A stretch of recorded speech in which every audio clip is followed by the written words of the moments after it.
Want to be heavyweight champ? That's what heavyweight champs do. You won't find a place big enough. Let's have it!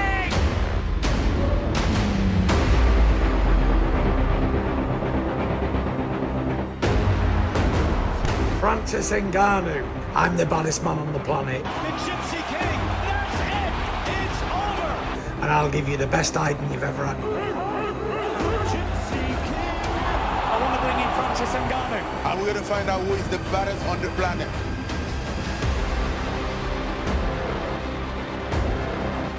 I think I can take every ball. You got power on you. You think you can hit a bit? This is Tyson Fury's era. Now, punch your face in. He does have nuclear one-punch knockout power. This guy is a Gypsy King. Let me feel that power, boy. Let's have it!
Hello, hello, ladies and gentlemen. Thank you so much to everyone here. What an amazing turnout. Thank you for joining us. This is an amazing, iconic fight. October 28th, we ask a question. We want to know who the baddest man on the planet is. And to begin Riyadh season in the Kingdom of Saudi Arabia, two kings collide, and we are looking to answer that question.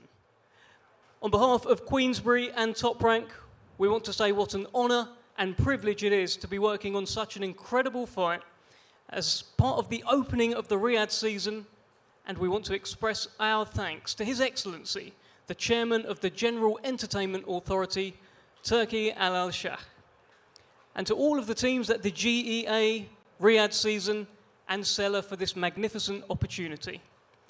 Ladies and gentlemen, it is now time to welcome to the stage those who have come together to make this incredible event happen.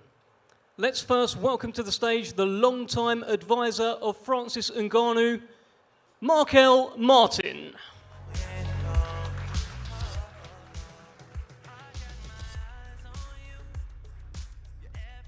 And now let's welcome to the stage the Hall of Fame boxing promoter. He has promoted some of the very biggest names and fights in the sport. Representing Top Rank, the co-presenter of Tyson Fury, Bob Arum.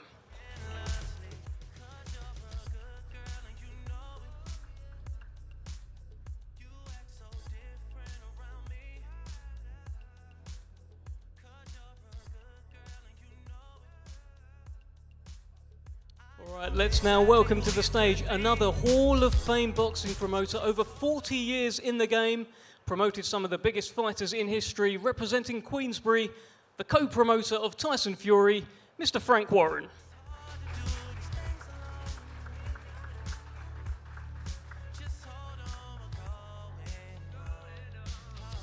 And now, ladies and gentlemen, it is time to welcome to the stage the two men who will battle it out on October 28th to decide who the baddest man on the planet is.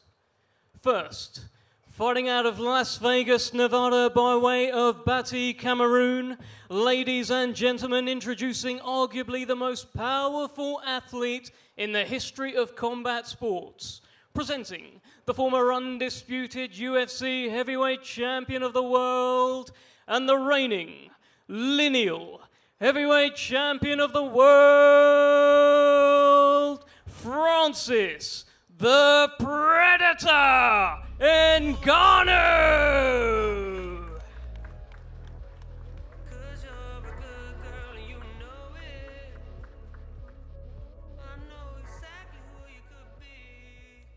And now let's welcome to the stage his opponent on October the 28th.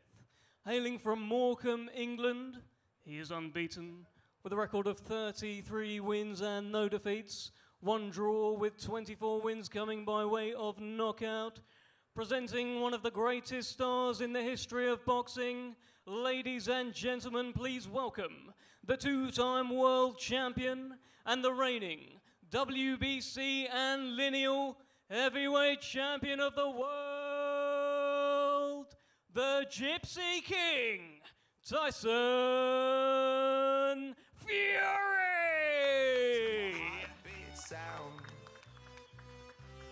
We fell in love as the leaves turn brown, and we could be together, baby, as long as skies are blue. You act so innocent. Nice to see so many people have turned out to see me. Thank you very much.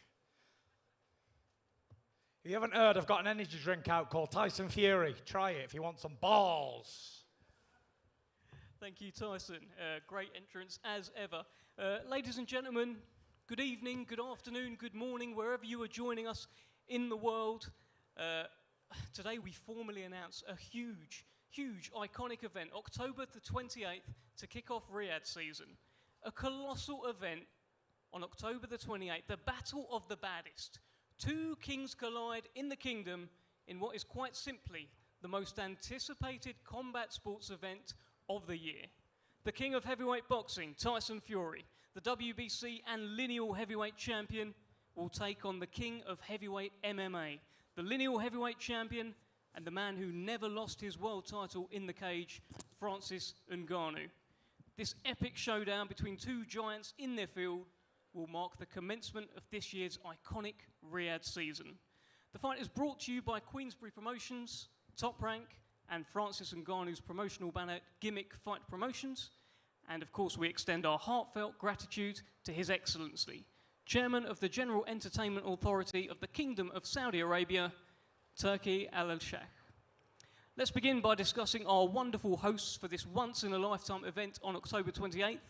The Kingdom of Saudi Arabia has become the go-to destination for some of the very best concerts, events, attractions, and more recently, some of the most finest boxing in the world.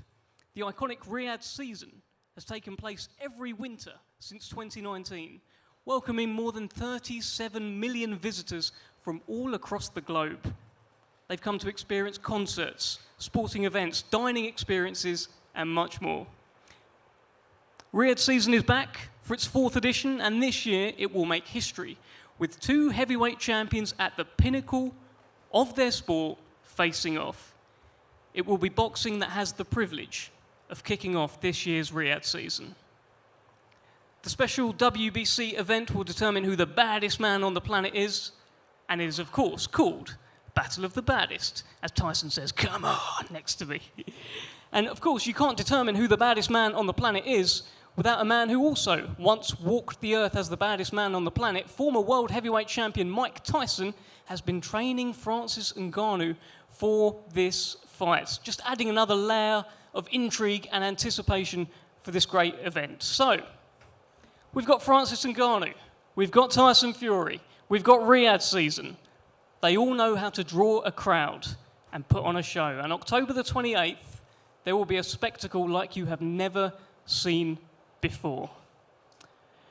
All right, well, look, as you can see, we've got a very packed top table here. Everyone's been introduced, and I want to start with Hall of Fame boxing promoter Frank Warren. Let's get some words from you, Frank, on this. Like, you've been involved in so many special events over the years, and I've heard you say in the build-up to this one, it's the biggest one you've been involved in. Tell me more. Well, first of all, I want to wish everybody a very warm welcome here. And I want to thank in particular His Excellency, the Chairman of the General Entertainment Authority, and all the staff and management team of the Riyadh season, the GEA and Cellar. This is a massive event. This is the biggest event I've ever been involved with. It's a crossover event of a sport. You've got a guy who's the best in his discipline, UFC, the heavyweight champion, a powerhouse. He's in the Guinness Book of Records, the hardest punching heavyweight out there.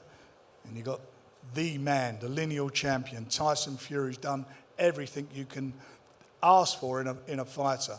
Undefeated champion, brilliant boxer, brilliant fighter. He can box, he can stand and trade with you. This is going to be something special, a very, very special event. And this is opening the season. What an opening this is going to be for the season. After this, you get all these other fantastic events, but this is the event that's opening it. It's a blockbuster event. And it's very special for boxing to have that place kicking off Riyadh season this year, Frank. Well, look, as I just said, that the 2 participants, they're the biggest names in their respective sports. And Tyson's an absolute, he's not just a boxer or a sportsman. This guy just in Netflix series is the highest watched program ever on Netflix in this country. It's amazing. That's what he is. He is a massive, massive star.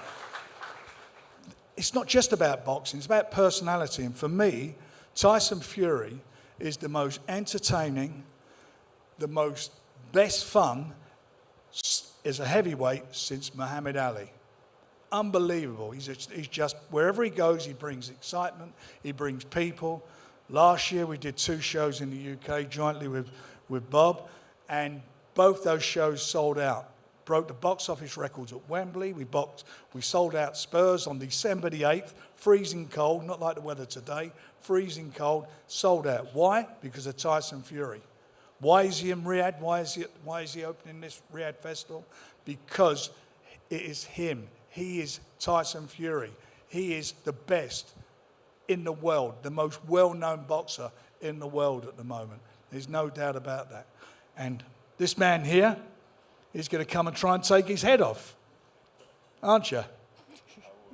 Well, I don't know if you will, but you're going to come and try and take his head off. And so this is going to be, I see this fight really simple. Tyson, everyone thinks Tyson's just a boxer and Francis is a big puncher. But Tyson, you've seen his last few fights, he goes in the trenches and if he goes down, he gets up. No one's like him. No one I've been involved in boxing is like him. Magnificent chin, and more importantly, a big heart. So don't think that somebody's going to be piddling around pitter-patter with you. You're going to be in a big fight, a big, big fight. Fire's going to meet fire. That's what it's going to be. It's not the first time, sir. I know it's not. And we it's believe in your achievements. Story. And listen, for what you're doing is brilliant. To step up and step into a boxing ring, take my hat off to you. Everybody takes their hat off to you. You're a big man. We know what you're capable of, but we know what he's capable of. Unbiased. But it's going to be, one thing's for sure, while it lasts, it's going to be exciting. This is going to be exciting. It's going to be one of the most exciting events you've ever seen. I promise you. Well, Frank, before I move on, we've partnered with the WBC as well, who have a special commemorative belt for this event. They have. I thought there was a picture of it. Which should be coming up on the screen. There sort should of be like a that. picture. There you go. Look at that. The WBC. This isn't for the WBC title, but as you can look up here, they've commissioned a belt, which is the Riyadh Championship belt, and hopefully this will be something that will be fought for every year. But this is a special event, and as I say, it's two guys, the best of their disciplines, the best fighting the best. That's what this is, and that the winner will walk away with that belt, and he'll do well financially, no doubt about that. Thank you very much, Frank. Lovely belt up there. Big thank you to the WBC. Let's hear from Team Ngannou. Let's bring in Markel Martin. Markel, this is a fight that has actually been talked about for a little while. How special a moment is it for you and Team Ngannou to land this fight with Tyson Fury? To be honest, it's a dream come true. This is something that Francis and I have been speaking about for years. I think it was 2018, 2019. You guys can go back and look at the Tyson podcast. And we spoke this into existence. Obviously, wouldn't have been here without the work of this man right here. Throughout his entire life and journey, wouldn't be here without His Excellency, and wouldn't be here without you gentlemen. So we're honored, we're thankful, we're here to shake up and shock the world. Go back and watch this man's story. If you doubt him now, you will be sorry come October 28th. This man will shock the world. He's done it time and time again, and it's destined to be Maktub. Well, Markel, I've heard you say that if he touches Tyson Fury's chin, he is going to sleep. You really believe in your man, don't you? Everyone who knows me, not many of you do, I will walk into the fire with this man, for this man, because I believe in this man. I have all the respect in the world for Tyson and his abilities, but I know what this man can do, and there's not a puncher on the planet that can take his punch straight to the chin. That's just that. All right, well, thank you, Markel. Your mic will be live. I feel like you're going to have a few more things to say in this press conference. Let's bring in Hall of Fame boxing promoter Bob Arum. Look, you know it's a big, big fight when you need two Hall of Fame boxing promoters here promoting it. Bob, welcome. Great to have you, as always. Tell us from your side how it feels to be involved in yet another huge event, but particularly you are starting Riyadh season this year with Fury against Ngannou. Tell us your thoughts. Well, this is a massive event around the world, but it's particularly massive in the United States because UFC has become one of the most popular sports in the United States, and Francis is a legend in that sport. And Tyson has performed so admirably in the United States over the past few years that he is a massive figure in sports. And now the fact that they're both coming together is something that is creating tremendous interest in the United States. But more important, I think, is the fact that we are seeing history made. Riyadh is about to become the entertainment capital in the area and maybe one of the greatest entertainment capitals in the world. The plans for that city, for that area, are enormous, and it is really appropriate. And I want to thank the authorities in Saudi Arabia for making it happen, that this event is the kickoff event for the Riyadh Riyadh emergence into the world of sports and entertainment. It will be a momentous fight, but more important, it will be long after myself and all of you out there are gone, a historic event for Riyadh, for combat sports, and it's an honor for Top Rank to be part of it. And finally, Bob, just on the fight itself, I mean, you've got a very dangerous man over there sat right next to you, and you've got the world heavyweight champion right here. What sort of fight are you expecting on October 28th? A hell of a lot better than some of the writers have been predicting, because it's clear that Francis has not had boxing experience, although he's training diligently. But the son of a gun, I've watched these UFC tapes. I mean, I have never seen anybody hit with the power that Francis has. Tyson Fury, we know, he's been in with strong punches before, like Wilder, and he's got knocked down, he's picked himself up, and managed to come out ahead. I think this is going to be one of the most exciting events that any of us will have the opportunity to watch, and it will be shown here on TNT pay-per-view in the UK, and in the United States on ESPN Plus on pay-per-view, plus all the cable systems and the satellite providers. It's truly a massive event, and as I told Frank before, it's a privilege for both of us to be associated with the event. Thank you, Bob. Brilliant. Well, let's hear from the gladiators, the men involved, October 28th, to kick off Riyadh season, who will decide who the baddest man on the planet is. Let's start with Francis Ngannou. Francis, tell us a little bit about how special it is to be involved in this event. And I also understand that boxing was always your dream. Tell us how you're feeling now sat at this table about to fight Tyson Fury. I mean, I have a fight coming up, but first of all, I'm very excited and I'm very happy, you know, from having this dream since I was a kid to become a boxer. And today, it's not just I'm going to box, but I'm going to box the guy in the peak of on the mountain, you know. So for me, I mean, usually I will not pay attention of what's going around, but this thing is so big that I can stop thinking about it. It's more so like for me, it's more so like history about to be made in Riyadh on October 28th. You know, it's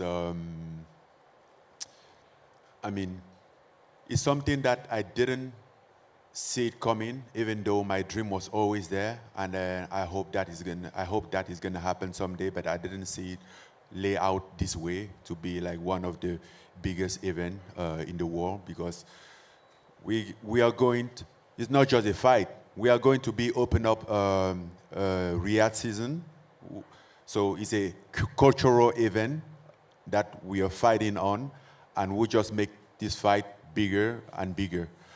And nobody knows exactly what's going to happen, but what I do know for sure is that I'm going to be out there hunting for that guy's head to take it off. So I can guarantee you that. All right, thank you, Francis. Let's bring in Tyson Fury at this point for your opening thoughts, Tyson. Fight number 35 for you, an iconic fight, an iconic night. Tell us your thoughts. Tell us my thoughts. Come on. Hell, where should we start here? It's been a long old road in the old professional boxing game. A lot of ups and downs, a lot of back and front, a lot of other shit as well. To get to this point is, shall we say, astonishing. I don't even know where to start with this speech. Do you know what I mean? I feel like I'm a best man, or I feel like I'm a wedding speech or something. Where do we start? Well, first of all, we start like this, okay? First of all, I want to say, you're one good-looking son of a bitch, don't you ever die. And then, I want to say massive, massive thank you to His Excellency Turki Al-Sheikh for putting this fight on, an event. I want to say massive shout-out to Dr. Rakan, massive shout-out to Spencer Brown, and I want to say a massive shout-out to His Royal Highness MBS as well for making this possible. Colossal event. You got me and Francis Ngannou here, you know, the UFC, former UFC. Everyone said he was an idiot for walking away from the UFC. And now all of a sudden he's a genius, isn't he? Guy's about to make $10 million. Come on! Egg in their face. Francis is going to make that bag rich, okay? Riyadh season. Here's a little fun fact none of you know. I've actually fought at the Riyadh season before, back in 2019, at the WWE Crown Jewel. I actually knocked out the monster among men, Braun Strowman. And I'll knock out another big dosser here in him, in another one 3 or 4 years later. So, you know, it's a very special event for me, and it's a very special time in sports where a powerhouse like Saudi Arabia are coming in, they're taking over the game, they're taking over football, boxing, whatever you want. I think within 5 years, 10 years, they're going to be the powerhouse of all sports. All the big sporting events will be in Saudi Arabia or somewhere. And for me, obviously, I've topped the bills in Vegas, London, all over the place. You name it, I've done it. There ain't shit that is out there that I haven't done already. And now I get to do the world's biggest stage. All eyes on me. And I get to knock out him. He's a good-looking lad. I do like him. Probably got a big core as well. Remember that, Francis? However, it's unlucky for him that he has to come across me. If you know where I came from, you don't have to ask that question. Come on, come on. Get it out, get it out. But yeah, I'm absolutely honoured to be fighting Francis. He's going to be a very, very good fighting man. You can see he's massive, he's in shape.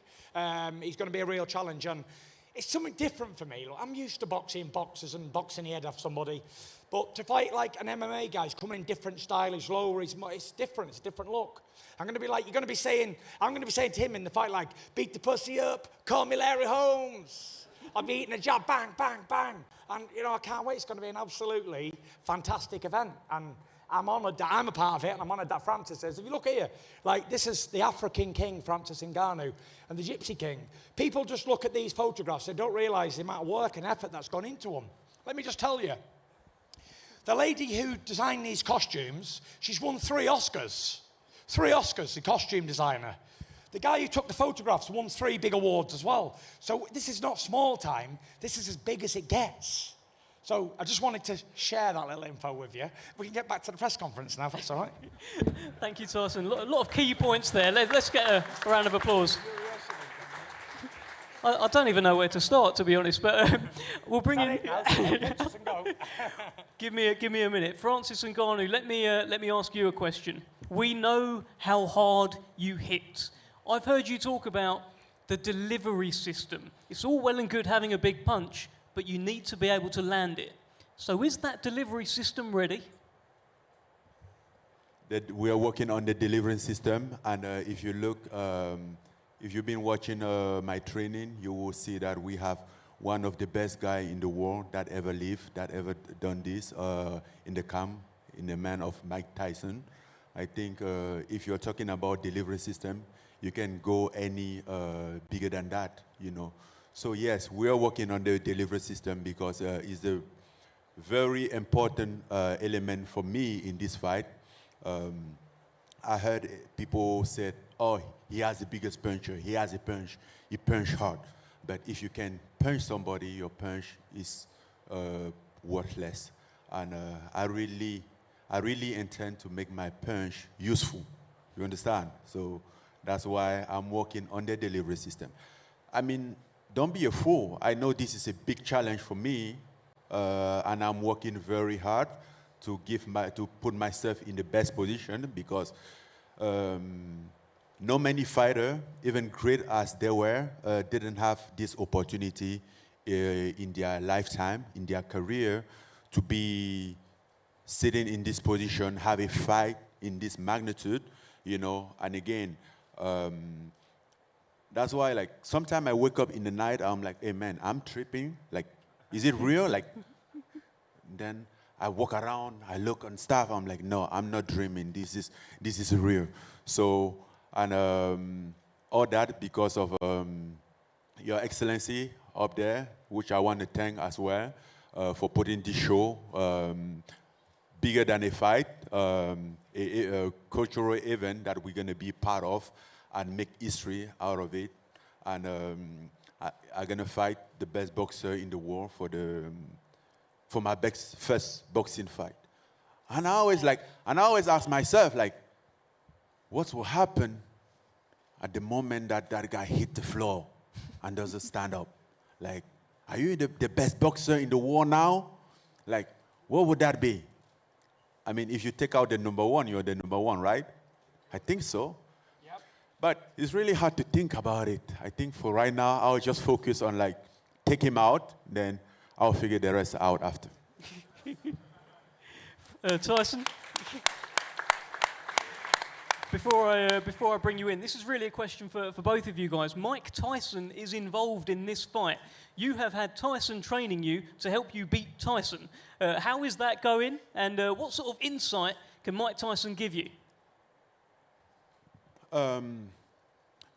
4 years ago, exactly 4 years ago, I met Mike Tyson for the very first time. And for many of you that know me, know that Mike Tyson, for me, is the best that have ever done this. And in our conversation, one thing that I precisely request from Mike Tyson was whenever I fight Tyson Fury, would he be in my corner? And at that time, everybody was looking at me as a fool to even thinking of fighting Tyson Fury. And today, it's happening. So from the moment that he get announced officially that I'm fighting Tyson Fury in Riyadh on the opening on Riyadh season, I hit up Mike Tyson. I'm like, bro, that thing become true. Like, this is it. And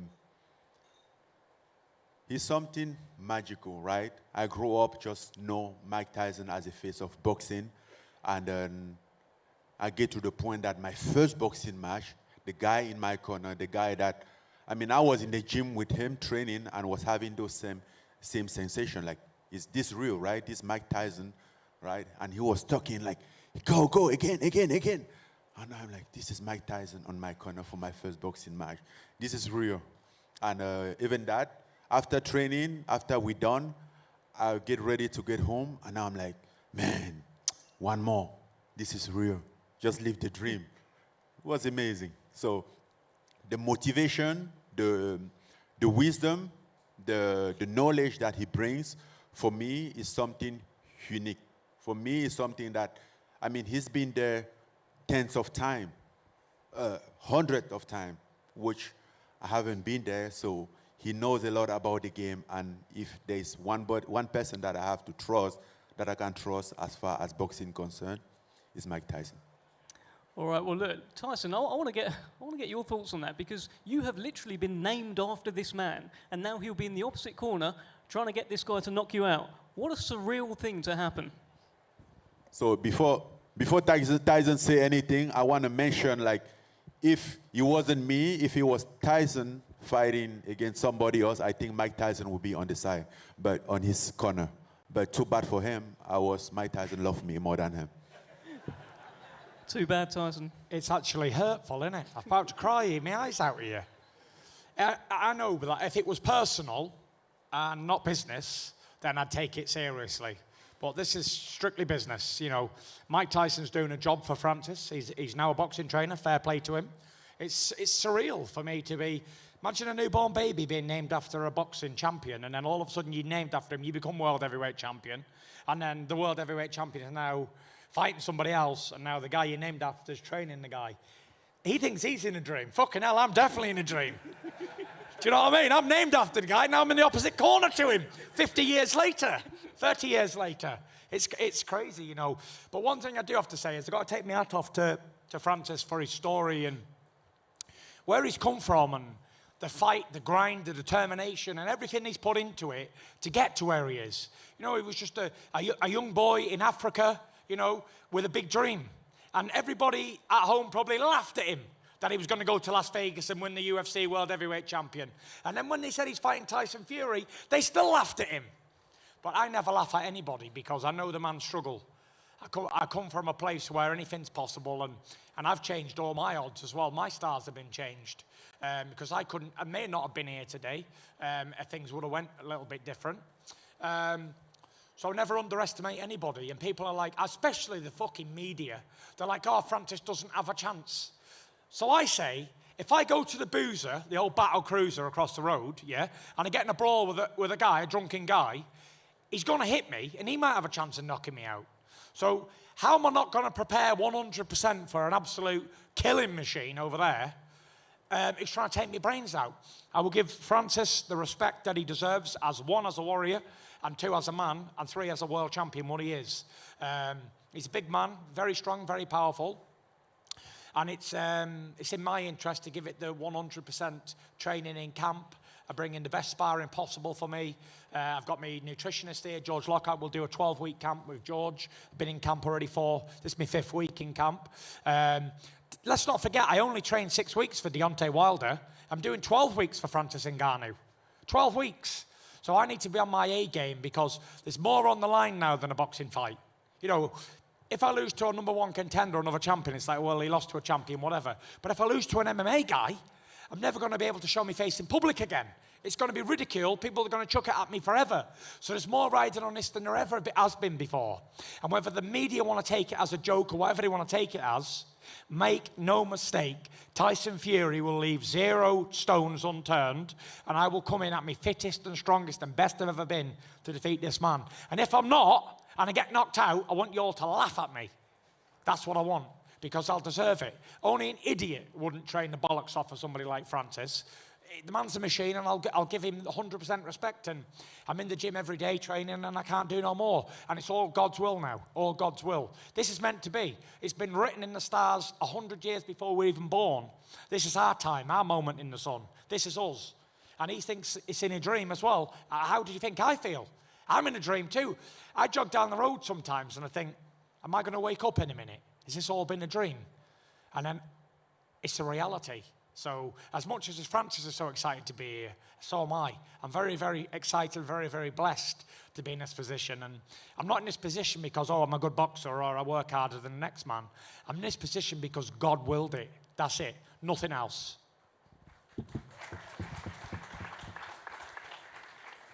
Just on Francis Ngannou's power.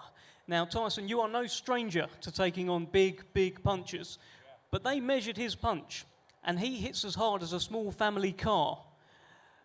Are you concerned about Francis Ngannou's power?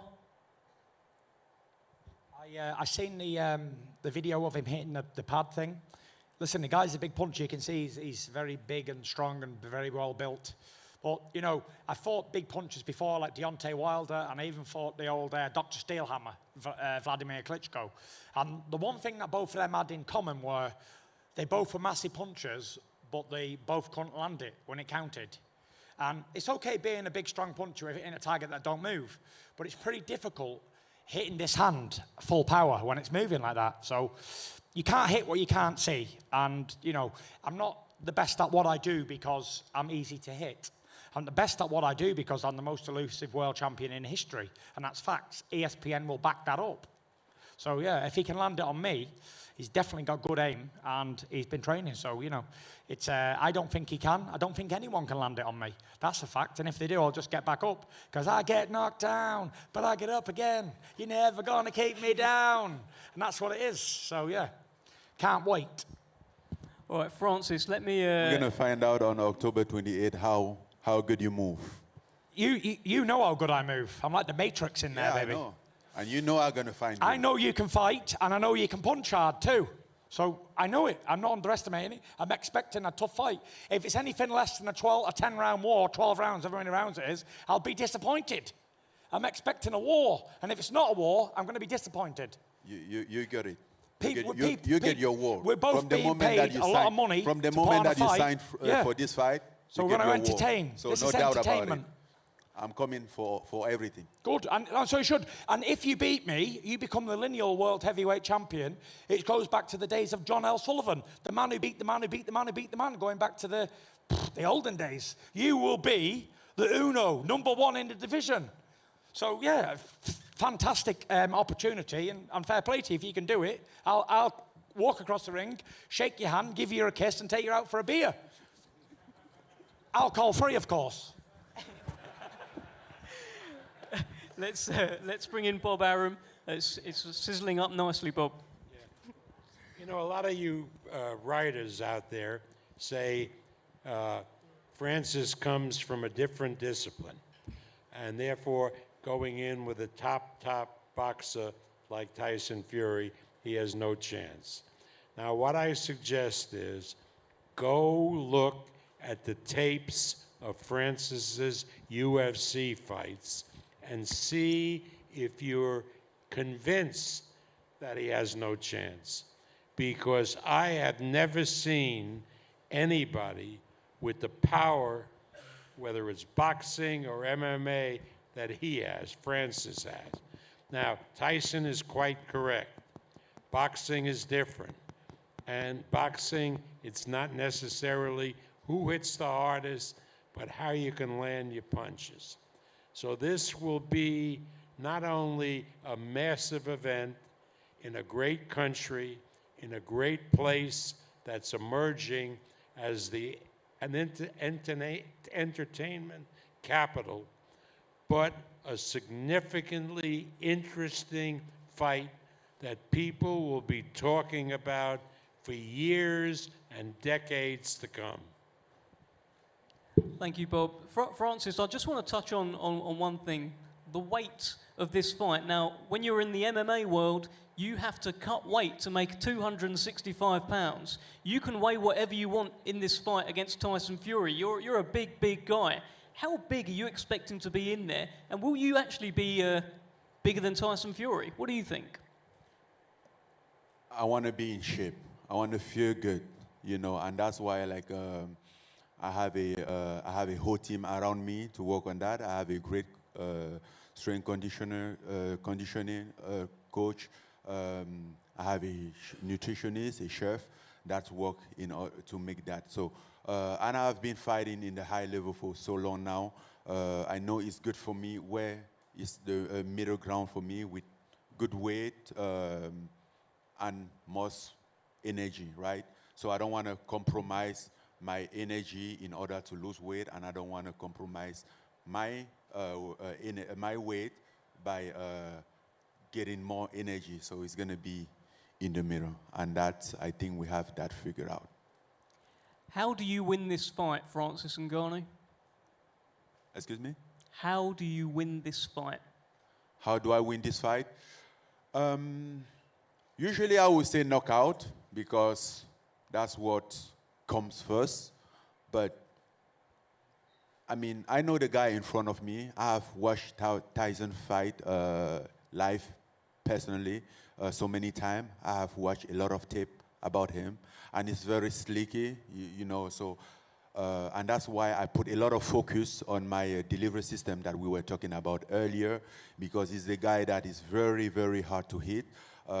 So I'm working about that, and I'm aware that he might not get that punch, maybe not in with full power, but I'm making sure that however he goes, the victory will be mine. In Riyadh on October 28th, the victory will be mine. And whether it's knockout or decision, that doesn't matter. The V is what matters. Well, let me ask you this. You mentioned there, if it lands. As I've said, you've got the hardest punch in the world. If it does land completely clean on Tyson Fury, what would happen?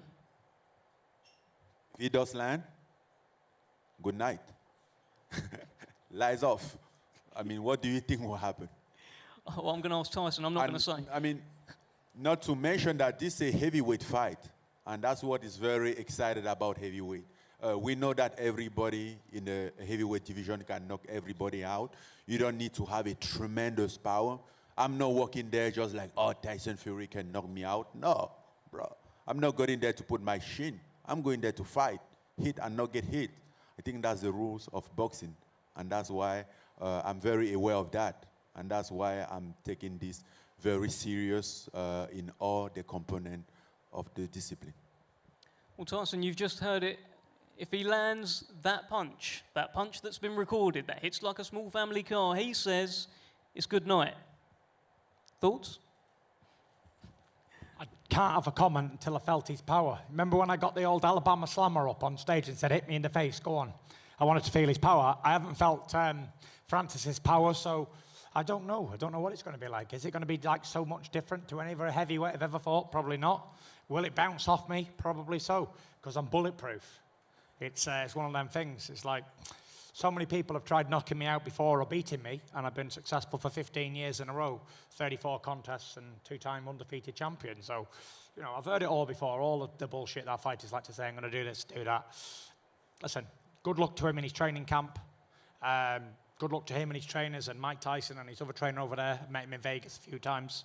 And that's it. Bring your A game and let's have a fight. Let's have a fucking fight. That's what we're being paid to do. All this talking, it is what it is. But at the end of the day, we're going to go in there and we're going to fight. We're going to put on a show. He's a world champion in fighting, okay? Not a world champion in tennis. He's not a world champion in basketball. He's a fighting world champion. And I'm a fighting world champion, so the best man will win. There is no two ways about it. Whoever's the best on the night will win the fight. That's it. And Tyson. World champion in boxing, because in fighting, I think you are very limited in general. Just no, not boxing. fighting, because I think I can beat you in the cage. In general, you're very limited. I would kick your ass in a cage, no problem. No, you can't dare. You can't even think about that. 100%. But just focus on I'll beat you in the boxing ring, and then I'll kick your ass in a cage. And then we will see after. 100%. I'll beat you at boxing, I'll beat you in a cage. No problem. No, bro. No problem. Focus on boxing. No problem. For right now. Best at boxing, and I'll beat him in a cage fight. No two ways about it. Well, there you have it. The gauntlet has been laid down here. I'm being told to wrap up. What a brilliant press conference we've had. We're just about to have the face-off. The thing to remember, this is October 28th. We kick off Riyadh season. Two kings collide in the Kingdom of Saudi Arabia. And we're asking the world a question. Who is the baddest man on the planet? Me. There you go. If Tyson thinks it's him, I'd imagine Francis Ngannou thinks it's him. I don't think it's me. I know it's fucking me. Find out officially on October 28th. If you can't be there, make sure you're tuning in. Thank you so much. Also, I just want to say, if anybody was offended by my swearing, get the fuck out that door! All right, let's get a face-off down the front here, please. We'll get off the stage first, and then we'll come back on for a face-off.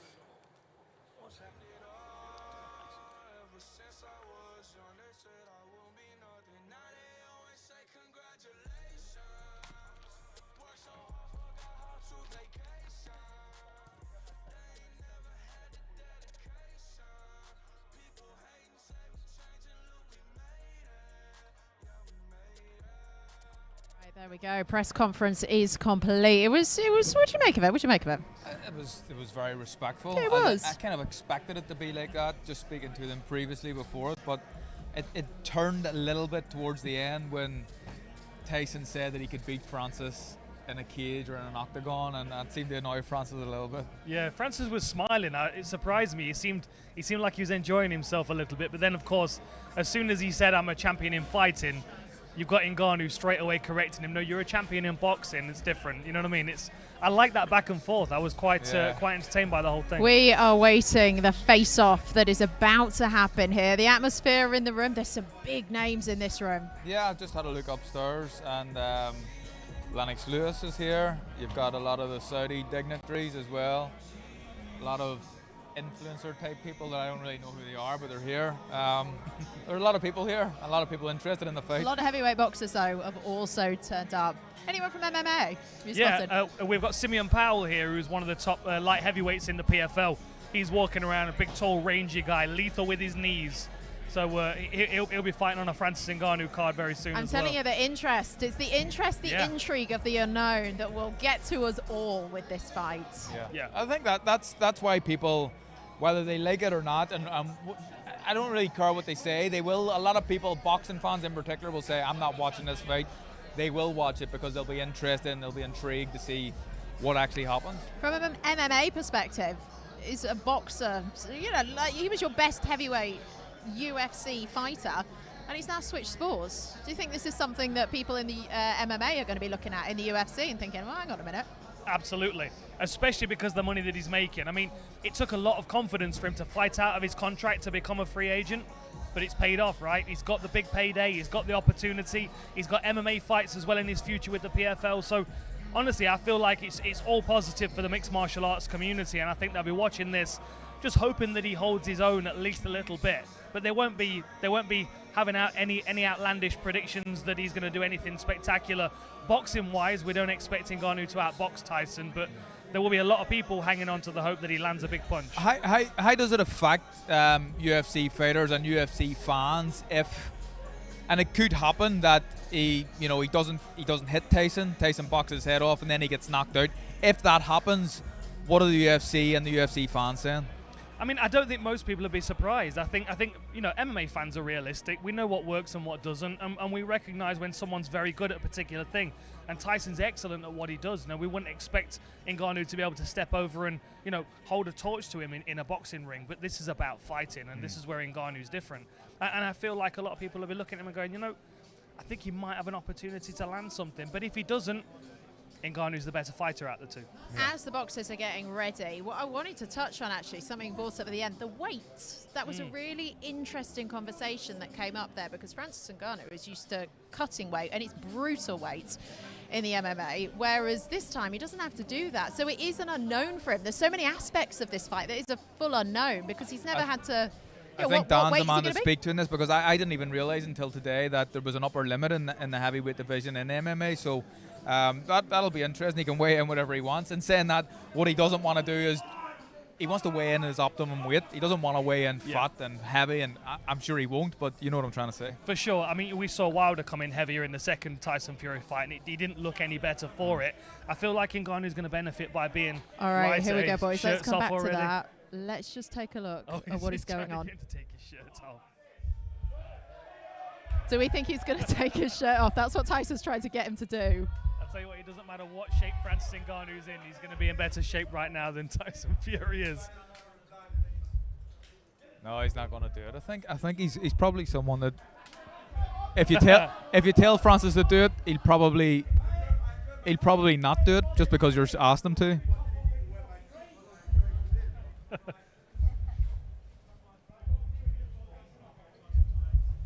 Right, I want to see these two match up height-wise, because see, Ngannou's fought big guys at heavyweight, but he's not fought someone the likes of Tyson Fury, someone that moves like he does.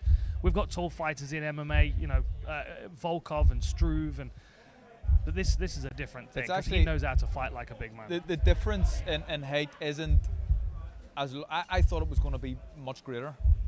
There's only a couple of inches there. I thought that Tyson would have had a lot of advantage in that department. I'd be interested to see the hand size as well. Ngannou's got massive hands. Yeah. The UFC have to make special gloves for him. Really? Yeah. Oh, wow. Yeah. Does that mean he'll get special boxing gloves then? I don't know. He might have to, depending on which gloves you have. There was gloves that I liked, I have small hands, but there were some gloves that were actually tight on me, believe it or not. So, I mean, you've got to probably make a set of gloves in the shipyard for Francis. The size. There's a few cows worth of leather, that's for sure.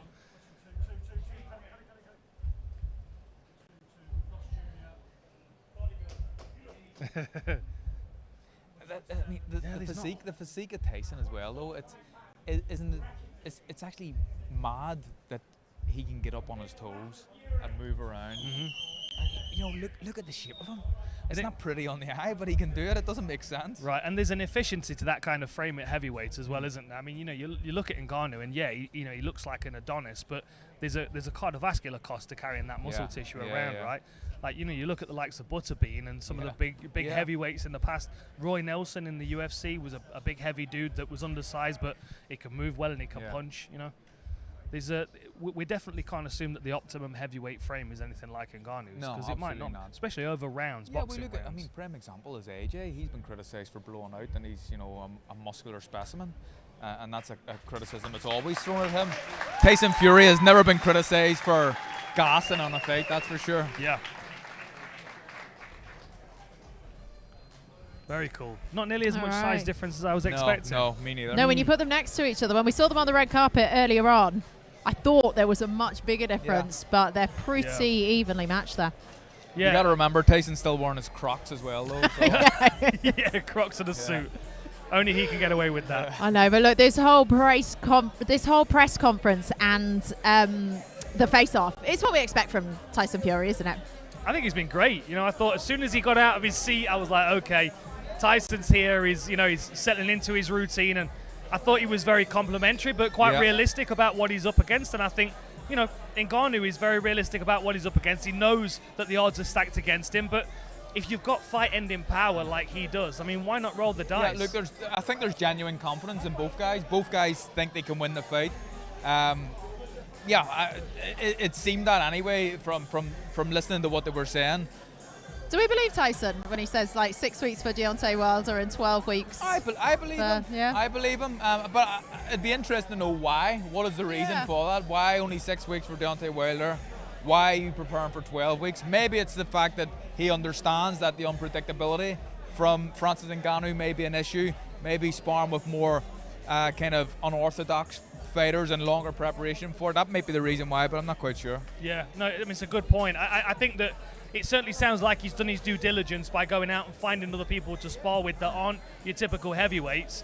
I just don't know how you prepare for someone like Francis Ngannou, because even he doesn't know what he's going to do sometimes. Yeah. You know, when he puts his foot on the gas, who knows what's going to happen? Just get out of the way. How much is sheer grit, determination? And there was quite an emphasis then in that press conference on Francis Ngannou's history, his childhood, where he's come from. Because if you look back on his story, he has come from a place of nowhere. Yeah. You know, and I mean that in terms of lifestyle and the way he was brought up, and the fact he had a job at 10 years old and he had to strive and he's had to work. And then Tyson was saying, well, people have laughed at him when he said, oh, I'm going to be the UFC heavyweight champion of the world. I'm going to fight Tyson Fury. He's done it. Yeah. Why are we writing this man off?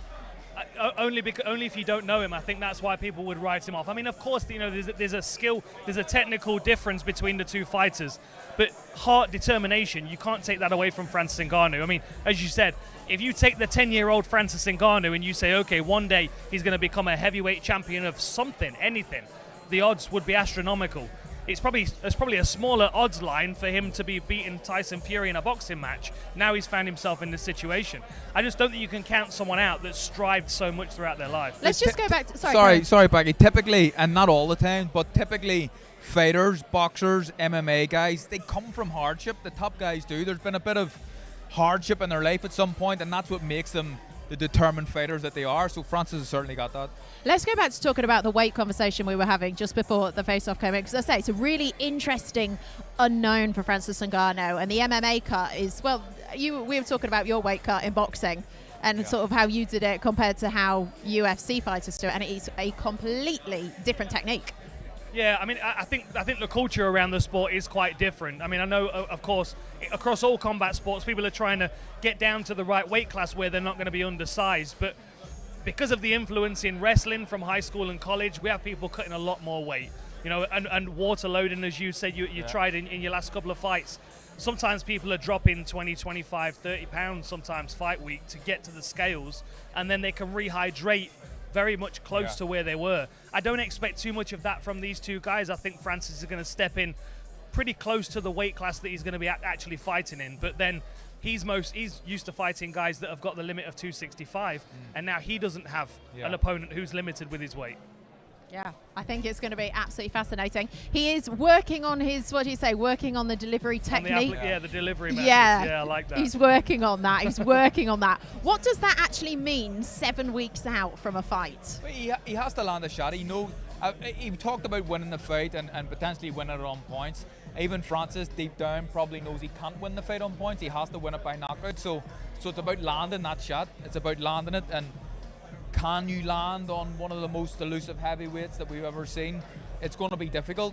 One thing that he can't do in this fight, and it will happen at a point, he may get frustrated. He can't really allow that to rule his head and take over, and it just becomes an easier fight then for Tyson if that happens.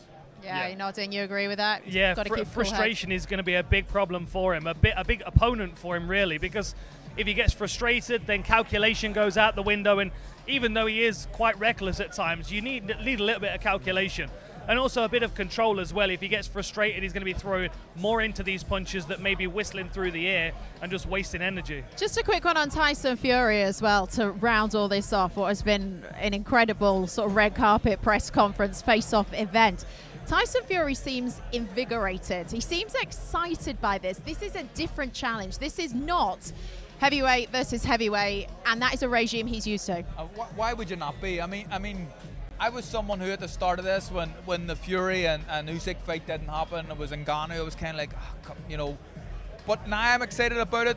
Why would Tyson not be excited about it? He's kicking off a season here in Riyadh. He's getting paid, I don't know how much money. He's told us he's getting paid plenty of money today. We see the people here today, and it's going to be a huge event. So I mean, it's gotta get you excited. And the fact that you're fighting someone who can punch as hard as Francis Ngannou, it's got to have you on edge a little bit. Yeah, for sure. I mean, and he's an entertainer as well as an athlete. You know, I think he likes the idea that he's bringing a new level of entertainment to combat sports, and he's also he's paving the way for the future. You know, as Frank Warren said, it's a game-changing fight. I think Tyson Fury likes to be the figurehead, leading the way. All right, gentlemen, a prediction from you both as to how you think this is going to play out. Okay, me first? Yeah, go for it. Okay. All eyes on you, Dan. I honestly, I've got to go with Tyson. I think we're probably going to get maybe 5 or 6 rounds of Ngannou trying to get around his jab, trying to work the body a little bit to make the head more available. But that double jab feint that he was using against Deontay Wilder is going to be really problematic for Ngannou, and that rear uppercut that he uses so well is going to be a problem for Ngannou, because I feel like his defense is going to be moving into that center line, which is a very, very MMA thing to do. I can't see it any other way than Tyson Fury winning. Look, we have to give Francis a chance because he is such an explosive, powerful man. But it's hard for me to make an argument that Francis can actually win the fight, considering it's his first professional boxing match. And saying all this, I'm still excited about what I'm about to see, but I think that Tyson outboxes him for a couple of rounds and probably stops him. It's a 10-round fight, not 12 rounds, probably stops him in the middle.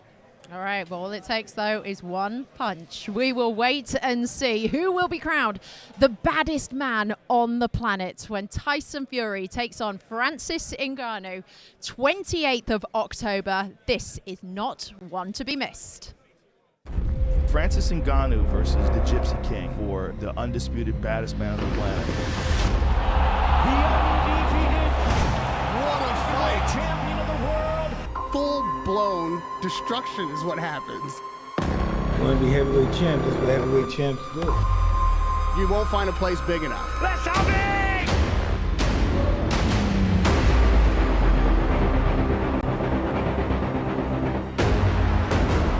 Francis Ngannou. I'm the baddest man on the planet. The Gypsy King, that's it! It's over! And I'll give you the best hiding you've ever had. Francis Ngannou. And we're going to find out who is the baddest on the planet.